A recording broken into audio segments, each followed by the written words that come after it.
Olá, irmãs, hermanas de Avelino Lopes, esse grupo que tenho sabido que esse grupo tem feito maravilhas em nome do Senhor. Deus está obrando através das suas vidas, na oração, na palavra profética, na revelação. E fui convocado para liberar uma palavra para esse grupo, amém? Quero abençoar cada uma irmã que está aí, amém? Como é algo assim meio que de improviso, sem muito preparar, verdade? Mas a palavra de Deus nunca é de improviso, amém? Não vou falar de mim mesmo, vou falar do Senhor, amém? Então é o Senhor que vai falar, amém? Glória a Deus. Eu quero apenas trazer uma mensagem pequena, curta, mas que provoque um impacto grande no teu coração, amém? Que você seja impactado por essa palavra, que você seja movido nessa palavra, amém? Que você entenda que as situações que estão aí ao nosso redor, às vezes a tendência é para destruir-nos, é para causar problema mesmo. Mas vai depender da gente o que fazer com essas circunstâncias, com esses problemas. É mais ou menos quando você está caminhando por um caminho, enfim, está tratando de ir a algum lugar e há uma grande pedra no caminho. Você não vai esperar que a pedra se mova para você passar, na verdade. A pedra não vai se mover, a pedra vai ficar aí. Você terá que ver que fazer com essa pedra. Você pode passar por cima dessa pedra, você pode desviar-se dessa pedra, você pode ignorar essa pedra, amém? E seguir o teu caminho, ou você pode destruir essa pedra. Há muitas possibilidades, né? Há muitas possibilidades. O que você não pode esperar é que a pedra saia do caminho para você passar. Às vezes a gente espera que os problemas se solucionem, se resolvam, para a gente tomar uma decisão, para a gente fazer algo. Por exemplo, há uma grande crise econômica no mundo e fora. Não é somente em Avelino Lopes, em todo lugar. Então, quem sabe alguém está projetando algo para o futuro, né? Ah, quando passar essa crise, eu vou fazer um curso. Quando passar essa crise, eu vou a São Paulo comprar mercadoria para vender. Quando passar essa crise, eu vou usar esses dotes de culinária que tenho para fazer coisas e vender. Enfim, as pessoas estão sempre esperando que as pedras se movam. E a pedra nunca vai se mover, entende? Você tem que ver como vai fazer com isto. Amém? Então, se há alguma pedra no teu caminho, ou se há alguma incerteza, alguma dúvida no teu coração, enquanto a fazer ou não fazer, sair ou não sair, ir ou não ir, decidir ou não decidir, busque em Deus essa direção. Amém? Mas não condiciona a tua decisão na pedra que está no teu caminho. Não. A tua decisão tem que estar condicionada no Senhor. Amém? Aí uma história, quando Josué está entrando na Terra Prometida, porque Deus havia dito que ele seria, né, que ia fazer esse trabalho, na verdade já Moisés não estava mais. E há uma grande cidade chamada Jericó, uma cidade com muros muito altos, muito fortes, uma cidade que construiu, uma cidade que foi construída onde os seus moradores depositaram a confiança que eles tinham no seu poder, no poder de guerra, no poder bélico de armas que tinham, e também no poder do grande muro que construíram. De maneira que essa cidade estava posicionada num lugar muito estratégico, de difícil acesso para qualquer invasor. Difícil acesso. E como se não bastasse a posição geográfica da cidade, havia os muros que eles construíram, e eles tinham uma confiança muito forte nesses muros. Eles confiavam na fortaleza do muro, na grandeza desses muros. Mas para Deus isso não era problema, na verdade eram apenas um monte de pedras aí acumulado. Para Deus não era problema. Para levar o seu povo a conseguir e alcançar o que eles tinham que alcançar. Mas o povo tinha que saber disso. O povo de Deus tinha que saber disso. Então, Deus provê de dentro da cidade a possibilidade de que uma porta se abrisse, que foi através de uma mulher chamada Raabe, verdade? Era uma prostituta, não era, quem sabe, a pessoa mais querida da cidade, né? Não era, quem sabe, aquela que as madames convidavam para tomar o café da tarde, possivelmente que não, né? Não era mais respeitada pela sua condição. Não se sabe se prostituta no sentido dela de ganhar a vida com a prostituição, ou se era prostituta cultual, se prostituía com os sacerdotes do templo pagão deles, verdade? Enfim, mas de qualquer maneira era prostituta, entende? Não era, digamos, as mais confiáveis na sociedade. Mas foi essa mulher que Deus escolheu para abrir passo para que esse povo tivesse acesso à cidade e conhecesse a cidade de dentro para estabelecer estratégias de como vencê-la. Claro que as estratégias vinham de Deus. Então, irmãos, a situação de Raabe era mais ou menos assim. Havia um povo que estava aí. Quando esse povo chegou às portas da cidade, Raabe, quando os espias chegaram, ela disse: "Vê, a gente sabe de vocês. A gente sabe o que Deus de vocês fez no Egito e por onde vocês passaram. E o povo está desmaiado, né? Com medo de vocês. Tem desmaiado o coração do povo quando ficou sabendo que vocês estavam aí. E não sabemos o que fazer." Mas ela estava disposta a ajudar a esses espias. Quando já os espias regressam, Deus dá a estratégia, é verdade? De rodear a cidade e ao final do 7º dia gritar em voz alta, tudo mais, e soltar a trompeta, aquela coisa toda, é verdade?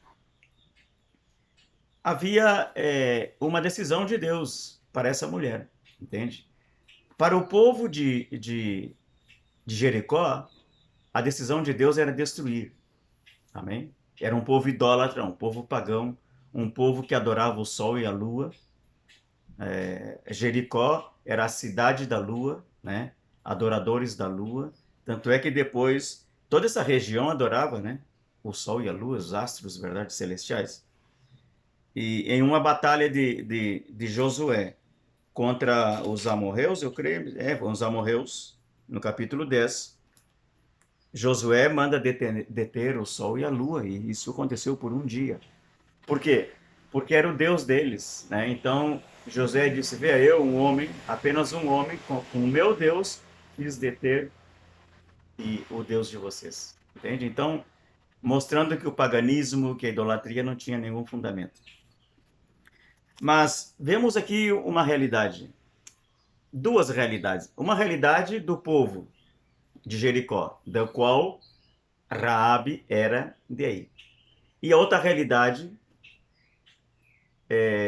de Raabe.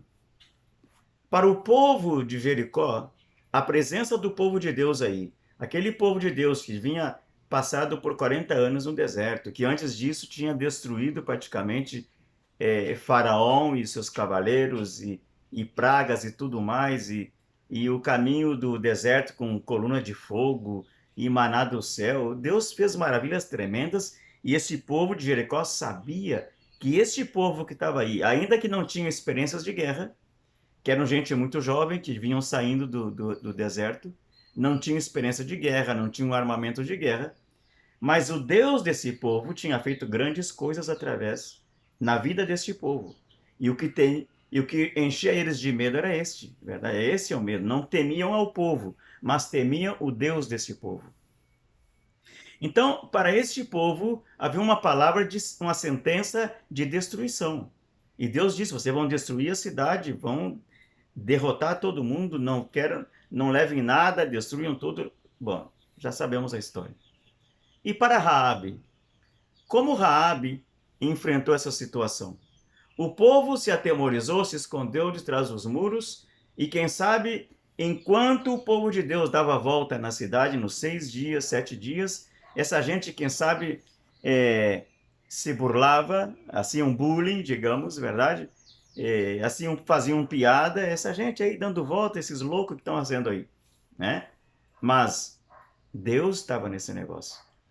Chegou um momento que quando solta a trompa, se libera... eu estou preocupado com o espanhol, com o português, estou fazendo uma confusão aqui. Espero que me entendam, tá bem? Quando tocam a trombeta e gritam e os muros começam a cair, tem duas realidades. Uma realidade do povo, né, e outra realidade de Raabe, que também era parte do povo. Diante da destruição que era iminente, qual foi a decisão de Raabe? Raabe, muito antes, já havia tomado a decisão. Sabia o que ia passar. Deus deu a ela o discernimento de saber de antemão o que ia passar com a sua cidade. Para o povo de Jericó, era uma sentença de destruição, de perder seu patrimônio, de ver sua família destruída, sua vida totalmente transformada em ruínas e escombros, mas para Raabe não. Para Raabe era a possibilidade de uma nova vida. Então aí fora, aí toda uma propaganda na mídia, na televisão, nos jornais, na imprensa falada, escrita, enfim, na internet, que vamos morrer, que o vírus está aí, que a empresa vai quebrar, que há uma falência que se aproxima, que não vamos ter de onde tirar o sustento, que veja como está a situação e a hora como nos vamos levantar. Entende? Sim, isso é real. Ainda que aumentam e amplificam a notícia para causar mais impacto e temor no povo, mas há uma realidade, sim, há uma realidade. A questão é, o que vamos fazer nós com essa realidade? Há problemas de falência de empresas, há falta de emprego, há falta de dinheiro no mercado, há falta de oportunidades, sim, tudo isso. O vírus e a pandemia trouxe tudo isso, verdade? É real, tá aí, é real. A morte, a destruição, as famílias divididas, problemas sem fim, tudo isso há. A questão é, o que a gente vai fazer com tudo isso? Essa é a questão. Raabe, dia antes, havia tomado uma decisão. Sabia o que ia passar com sua cidade. E ela tomou uma decisão. Eu vou buscar salvação para mim e para minha casa, para minha família. O que você vai fazer com a notícia que escuta? No Jornal Nacional, na internet, naquele que te fala as coisas que estão acontecendo aí fora. O que vamos fazer nós? O que vamos fazer nós quando o mesmo povo da igreja onde a gente congrega está frio, está desanimado, porque está sendo bombardeado também por essas notícias? O que vamos fazer quando um líder que por falta de maturidade ou por uma debilidade da fé se desanima, já não quer mais congregar, já não tem aquele fogo, aquele ânimo? O que a gente vai fazer quando as circunstâncias aí fora começar a tocar a liderança da igreja? O que nós vamos fazer? Raabe soube o que fazer. Ela tomou uma decisão. Ela sabia o que queria diante de todo aquele desenho de destruição e de ruína e tudo mais que estava aí. Havia um prognóstico de destruição total. Mas Raabe, em meio às ameaças de destruição, ela buscou reconstruir-se. Amém? Que você possa, nesse tempo de falências, de destruição, de enfermidades, de mortes, de faltas de oportunidade, de escassez de dinheiro, que tu possa te reconstruir. Reconstruir tua vida familiar, reconstruir tua vida pessoal, reconstruir tua vida ministerial, espiritual. Ainda que 3 ou 4 muros caiam diante de ti, ainda que o povo seja soterrado debaixo desses muros que estão caindo, tu dá a volta por cima e sai por cima dos muros para uma nova vida. Raabe sabia o destino da sua cidade e do seu povo. E ela buscou o melhor para ela e para a sua família. O que você está fazendo com toda a situação que está acontecendo aí? É tempo que nós, Igreja do Senhor, líderes, gente que Deus tem chamado, gente que Deus tem depositado uma unção, um chamado, um propósito, é tempo que a gente se levante do meio das cinzas, dos muros que caíram, para volver a reconstruir-nos e reconstruir outras vidas também. Amém? Se a gente fica observando o muro caído, as pedras amontoadas, e vendo, agora que eu vou fazer da vida? Não, não. Passe por cima disso e segue o teu caminho. Raabe deixou todas as muralhas, os muros caídos, a cidade destruída, os rebeldes que nunca quiseram buscar o melhor para eles, e ela buscou uma nova vida. Amém? Eu te provoco nessa manhã, nesse dia. Amém? Não fica observando as pedras, os muros caídos. Melhor, utiliza algumas dessas pedras para reconstruir tus muros. Amém? Quem sabe Deus tem permitido que tus muros se vaiam abaixo, caiam, sejam destruídos, Porque às vezes estamos escondidos de trás de uns muros, verdade? Imaginando que estamos muito protegidos, imaginando que estamos bem seguros, e a seguridade e a segurança não existe em realidade. Esse povo de Jericó, a confiança dele estava nos muros. E aí os muros caíram. Amém? Quem sabe Raabe, em algum momento, viveu pensando também na segurança e na fortaleza dos muros da sua cidade.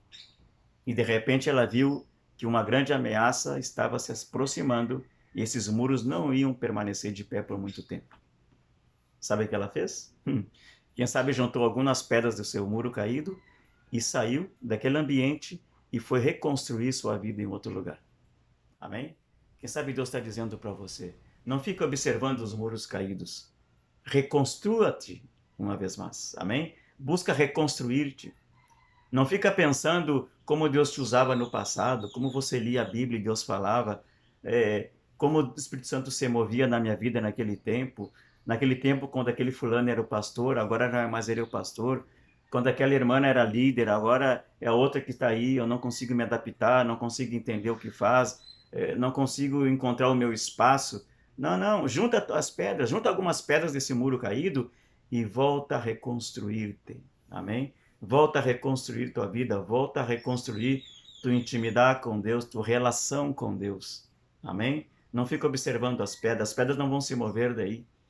Tu pode sim aproveitar algumas que estão caídas, reconstruir teus muros, reconstruir um altar, quem sabe está derribado, há muito tempo esse altar não tem fogo.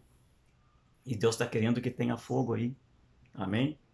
O fogo, quando Deus envia dos céus, ele não vai à terra, ele vai ao altar. Amém? Deus nunca enviou fogo para a terra, ele envia para o altar. Amém? O altar tem que estar reconstruído.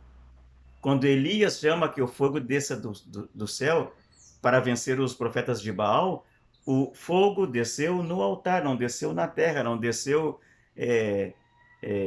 nas ruínas, não. Tanto é que ele reconstruiu o altar, reparou o altar para que o fogo descesse aí. Amém? Quem sabe algumas pedras que estão caídas dos teus muros, utiliza para essas duas coisas, amém? Para reconstruir teus muros e para reconstruir o altar. Amém? Quando você vê a história e o trabalho de Neemias, lembra Neemias? Quando Zorobabel regressou com 600.000 pessoas, 600 pessoas, para reconstruir a cidade de Jerusalém, o primeiro grupo que já regressou com Zorobabel. O que eles fizeram primeiro? Diz que reedificaram o altar e colocaram as bases do altar, colocaram o altar nas suas bases, amém? E aí começaram outra vez a apresentar sacrifícios e holocaustos ao Senhor, restauraram a adoração. E por aí passaram muito tempo nisso. 2 anos depois foram que colocaram os fundamentos do templo para começar a reconstruir o templo. E anos depois vem Neemias e reedifica os muros. Amém? Há todo um processo. Restaurar o altar, restaurar o templo, amém? E edificar os muros. Segue esse processo na tua vida espiritual, amém? Às vezes estamos preocupados em reconstruir muros, mas o altar está derrubado. Às vezes estamos preocupados com o templo, mas os muros estão caídos. Então, se não há proteção dos muros, qualquer invasor entra no teu templo e causa problema na tua vida. Segue esse processo, segue essa direção. Amém? A história de Neemias é tremenda, a história de Raabe é tremenda. Amém? Fala de muros caídos. Veja que o caso de Neemias, eles tiveram que reconstruir os muros. O caso de Raabe, não. Os muros tinham que ser destruídos. Está entendendo a relação? Amém? A gente constrói muros, supostas fortalezas, depositamos nossa confiança em algumas coisas, e de repente Deus permite que essas coisas se vá de nossas mãos e perdemos, e agora ficamos assim, a hora que eu vou fazer? Amém? Reconstrua-te. Amém? Para Neemias era reconstruir muros. Para nós outros, para nós nesse dia, quem sabe seja permitir que nossos muros sejam derrubados, para que nossa confiança esteja no Senhor. Amém? Raabe soube tirar proveito de uma situação de destruição e ruína. ela reconstruiu a sua vida numa nova cultura, numa nova direção, um novo povo. Amém? Ela conheceu a Deus, o Deus daquele povo que aí estava. Amém? Quem sabe Deus está esperando e até inclusive ele mesmo esteja provocando uma destruição de alguns muros, de algumas supostas fortalezas que você tem colocado tua vida e tua confiança. Amém? Deixa Deus trabalhar. Amém? Mas levanta-te. Separa algumas pedras dessas ruínas, reconstrói o altar, reconstrói o templo e reconstrói os muros. Amém? Das pedras caídas, do muro derrubado, podemos tirar algum proveito daí. Amém? Desse amontoado de pedras, de destruição e ruína que quem sabe tu vê a tua vida, tira proveito disso. Tira proveito disso. Essas pedras, você pode reconstruir teu altar, reconstruir o teu templo e voltar a levantar os teus muros, para que a tua vida tenha segurança em Deus. Amém? Glória a Deus, que o Senhor te abençoe. Perdoe o meu português meio complicado, mas eu creio que você entendeu a mensagem. Eu quero orar por você. Amém? Senhor, ó Deus, obrigado por esse momento, por essa oportunidade que o Senhor me dá de pregar a tua palavra, porque por isso o Senhor me chamou, Senhor. Quero abençoar tuas filhas aí nesse momento, quero abençoar tuas servas, quero pedir que o Espírito Santo fale profundamente nos seus corações. É tempo de levantar-se, é tempo de levantar-se, é tempo de permitir a destruição de algumas coisas que estão aí, em que a gente tem depositado a nossa confiança. Mas é tempo também de reconstrução, tempo de reconstruir, tempo de voltar a levantar-se, tempo de utilizar essas pedras que estão aí para fazer algo novo, para reconstruir nossas vidas. Senhor, que essas mulheres entendam esse tempo. Esse é um tempo de buscar de Deus mais intensamente, mais incessantemente. Senhor, ó Deus, porque muitos são aqueles que estão escondidos, confiando na fortaleza desses muros e impedidos de alcançar um tempo melhor para suas vidas, impossibilitados de ter experiências com Deus, porque têm depositado a confiança em coisas que não são de Deus, não vêm de Deus e não glorificam a Deus.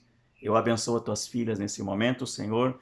Abençoo a igreja em Avelino Lopes, os pastores, os servos, obreiros e todos os filhos, em nome de Jesus. Deus abençoe você. Como dizemos aqui, que o Senhor te bendiga. Amém? Glória a Deus.